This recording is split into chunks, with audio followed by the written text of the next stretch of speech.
Welcome to Bedcrime Stories podcast. I'm your host, T, and I hope you guys are all having a great day. To anyone new here, a warm welcome.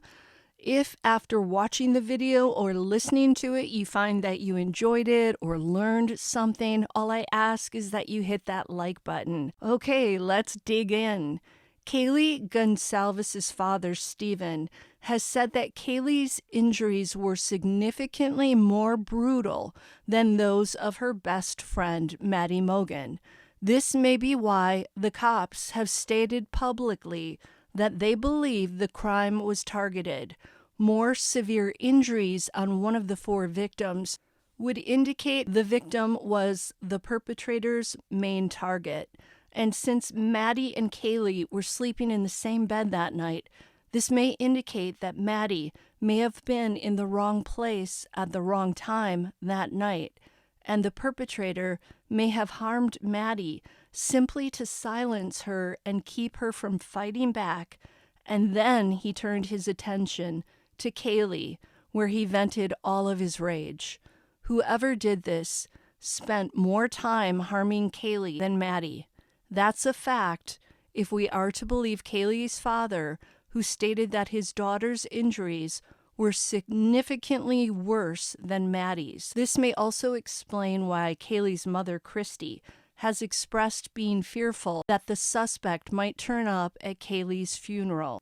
You may recall that the Goncalveses said they were holding off on having a funeral for Kaylee out of fear that the suspect, who has yet to be caught, might turn up.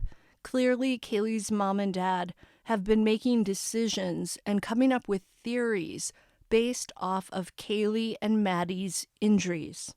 Steve Goncalves also rightly pointed out that if the suspect came in through the sliding doors at the back of the house on the second floor, then the suspect deliberately headed up to the third floor. The suspect, if he just wanted to hurt people, could have stayed on the second floor where he harmed Ethan Chapin and Xana Kernodle. Then he could have fled the scene at that point through the same sliding door. But that's not what happened. Instead, the suspect decided to climb up the stairs to the third floor. This act may be a second indicator that Kaylee was indeed the suspect's main target. If he wanted to play it safe, the suspect would have left after harming Ethan and Xana and gone out the same sliding door he came in through. But instead, he chose to continue upstairs. That put him at a greater risk of leaving touch DNA and other evidence like blood, hair fibers, etc. in the home. It also meant that the crime took longer and the suspect spent a longer amount of time at the scene of the crime. By the way, we also now know that both Xana's bedroom and Maddie's bedroom were locked from the outside the next day when the two surviving roommates woke up and when the police arrived around noon. This tells me that Xana and Maddie had the type of locks on their doorknobs where you can move the lock to the locked position, step out of the door, close the door, and the door will be locked, or they had locks with a keypad. If they had locks of the deadbolt variety, then the perpetrator would have had to leave Xana's room out of a window, then gone back inside the house, climbed the stairs to the third floor, and harmed Kaylee and Maddie. And if they had a deadbolt, then he would have had to leave the home through an upstairs window. I bet we're going to find out that the locks were the type where you either have a key to get in or you use a code. If they had deadbolts, then this perpetrator was really hustling and really determined and really taking extra risks. This person made a conscious effort to walk up the stairs to the third floor. This person planned the crime to some extent.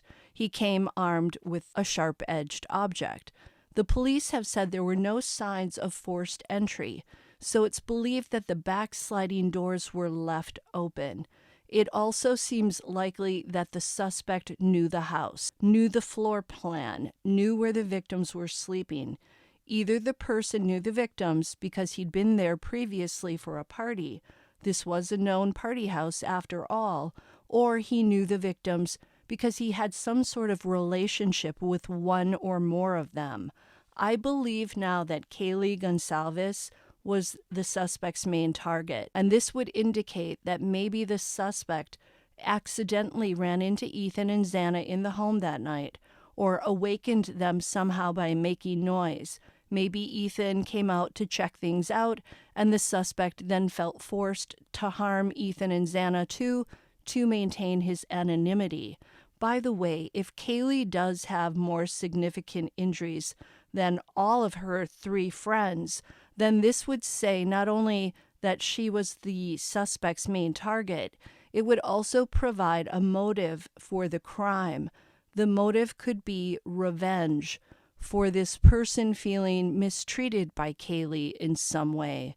Could he have felt dumped by her? Could he have felt misled by her? Could he have felt that she represented something that either he could not have or that he loathed in some way?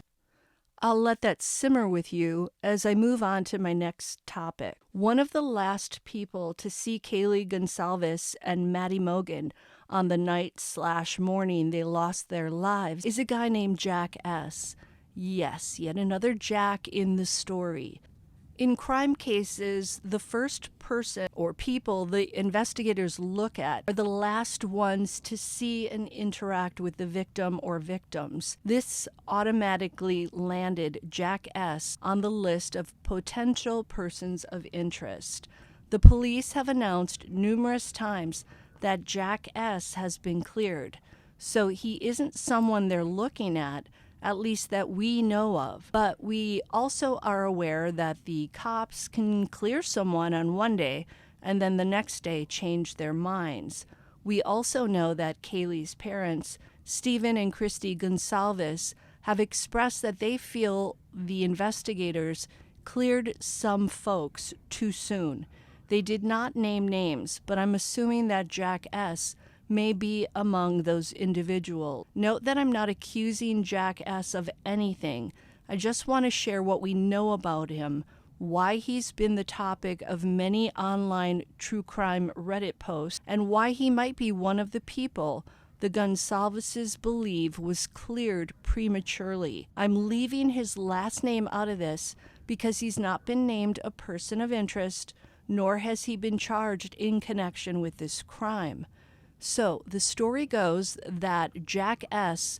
arrived at the food truck on Main Street in Moscow, Idaho, with Kaylee and Maddie.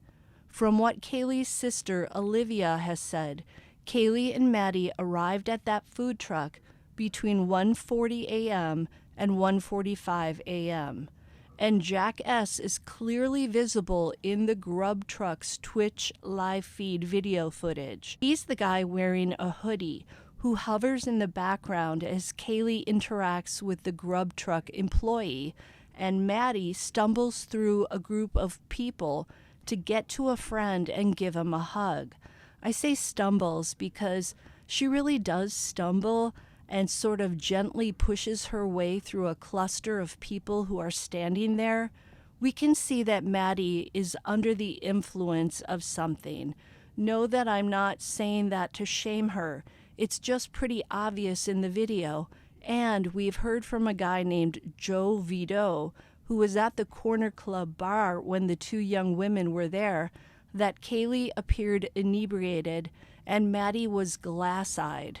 Vito also stated that the 2 young women got a lot of attention from guys at the bar. Maddie and Kaylee were simply enjoying what many college students do on the weekend: hitting a bar, drinking a tad, socializing.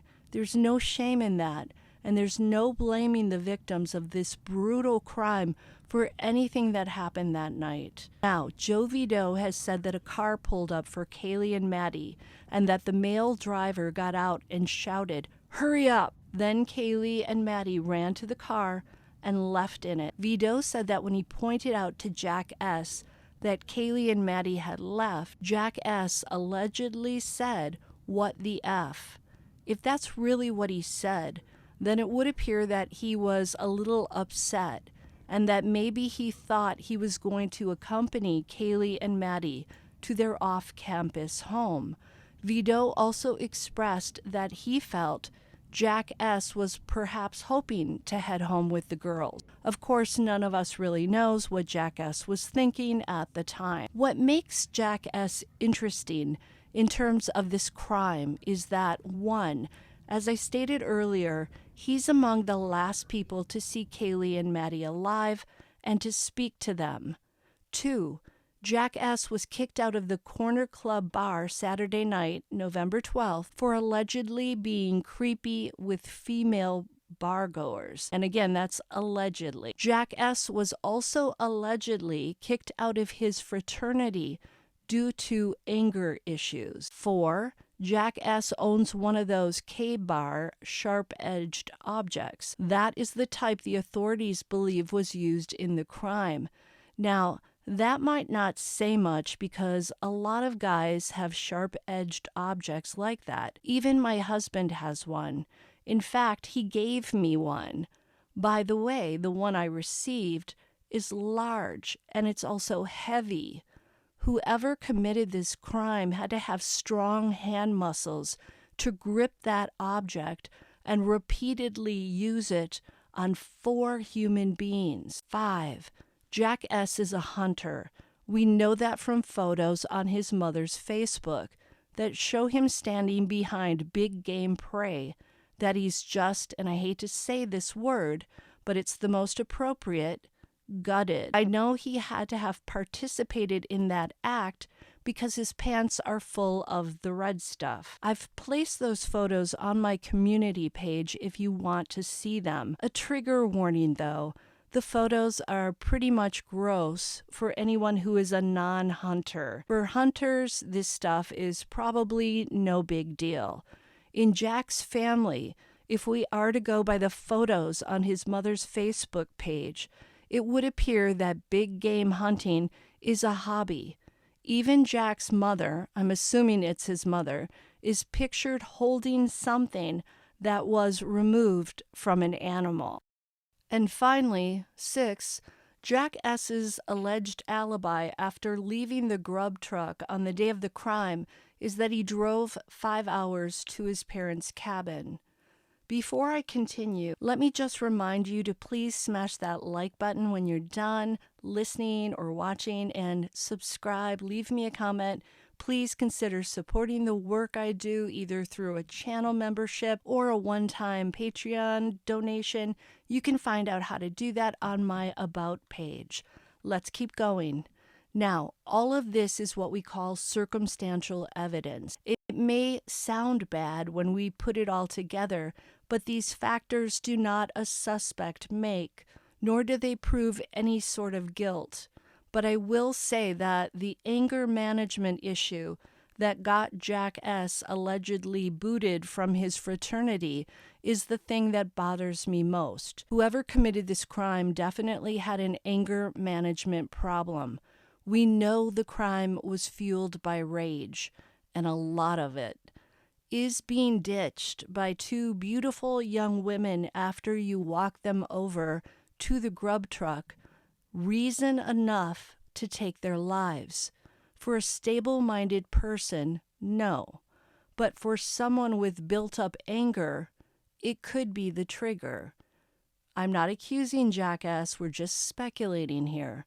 By the way, I think that anyone who has had suspicion thrown on them in this case should consider doing what the neighbor, Jeremy Reagan, has done, and that is come forward to the cops and voluntarily submit your DNA. That's the quickest route to stopping the chatter. And if you really care about Kaylee, Maddie, Ethan, and Xana, the best way you can contribute to their legacy and to helping their families is helping solve the case. Just saying. Until the next time on Bed Crime Stories.